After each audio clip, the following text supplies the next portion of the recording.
నేను కుండలో చేస్తున్నాను. ఇది హెల్త్కి కూడా చాలా బాగుంటుంది కదా అండి కుండలో వేయడం. కొద్దిగా ఆయిల్ వేసుకుందాం.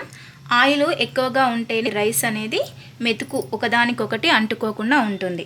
ఆయిల్ వేడి కాగానే బగారా మసాలాను తీసుకున్నాను. ఇవన్నీ ఆయిల్లో వేసుకుందాం. కొద్దిగా జీలకర్ర, కొద్దిగా సాజీరాని వేస్తున్నాను. ఇది కూడా నూనెలో చక్కగా వేగనివ్వాలి. కొద్దిగా అల్లం వెల్లుల్లి పేస్ట్ ఫ్రెష్గానే చేసుకోవాలండి. ఫ్రెష్ది అయితేనే చాలా మంచి ఫ్లేవర్ వస్తుంది. ఇది ఆయిల్లో పచ్చి వాసన పోయేంత వరకు చక్కగా వేగనివ్వాలి. ఎండుమిర్చి తీసుకున్నాను. కొద్దిగా కరివేపాకును వేసుకోవాలి. తర్వాత కొద్దిగా పుదీనాను వేసుకొని చక్కగా ఆయిల్లో కలుపుకోవాలి. క్యారెట్ని కూడా యాడ్ చేస్తున్నాను. టమాటాని చిన్న పీసెస్ లాగా చేసుకున్నాను. టమాటా తొందరగా ఉడకడానికి కొద్దిగా సాల్ట్ని యాడ్ చేసుకుంటే సరిపోతుంది. జీడిపప్పులు తీసుకున్నాను. ఇది మీ ఆప్షన్ అండి. కొద్దిగా పసుపు, 1 స్పూన్ ధనియాల పౌడర్, 1/2 స్పూన్ అట్లా జీలకర్ర మెంతుల పొడిని వేసుకోవాలి. 1 స్పూన్ మిర్చి పౌడర్ని కూడా యాడ్ చేస్తున్నాను. తర్వాత కొద్దిగా కొత్తిమీర వేసుకోవాలి. తర్వాత 1/2 కప్ కర్డ్ యాడ్ చేసుకోవాలి. ఒక 1/2 లెమన్ని అలా పిండుకోవాలి. 1/2 లెమన్ జ్యూస్ని యాడ్ చేసుకుంటే ఈ లెమన్ ఫ్లేవర్ అనేది చాలా చక్కగా ఉంటుందండి.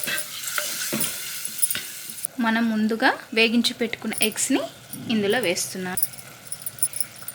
ఈ గ్లాస్తో 1 గ్లాస్ రైస్ ముందుగా కడిగి పెట్టుకున్నానండి. 1 గ్లాస్ రైస్ వేసాను కాబట్టి 2 గ్లాసుల వాటర్ వేస్తున్నాను. ముందుగా బాస్మతి రైస్ ఒక 1/2 అవర్ అలా నానబెట్టుకోవాలి. మామూలు రైస్ అయితే ఒక 5-10 మినిట్స్ అయితే సరిపోతుందండి. వాటర్ వేసుకొని నీరు మసిలేంత వరకు ఇలా మూత పెట్టుకొని ఉంచుకుందాం. ఎసరు వచ్చేంత వరకు. చూడండి వాటరు మరుగుతున్నాయి. అయితే ఎసరు వచ్చింది.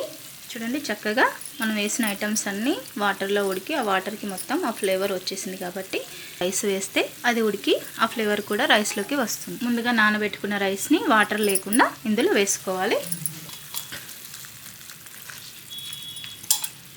ఆ వాటర్లో కలిసేలా చక్కగా కలుపుకుందాం. ఒక 5-10 మినిట్స్ 15 మినిట్స్ దాకా పడుతుంది. కొద్దిగా సిమ్లో లేదా మీడియం ఫ్లేమ్లో పెట్టుకుంటే సరిపోతుంది. 5-10 మినిట్స్ తర్వాత ఒకసారి మూత తీసి చూద్దాం. చివరికి కొద్దిగా నెయ్యిని యాడ్ చేసుకోండి. ఈ నెయ్యి అనేది మీ ఆప్షన్ అండి. కొంతమంది నెయ్యి తింటారు, కొంతమంది తినరు. కాబట్టి మనం ముందుగా ఫ్రై చేసి పెట్టుకున్న ఆనియన్స్ ఇలా కొద్దిగా వేసుకోవాలి. కొద్దిగా కొత్తిమీరని కూడా యాడ్ చేసుకుంటే రెడీ.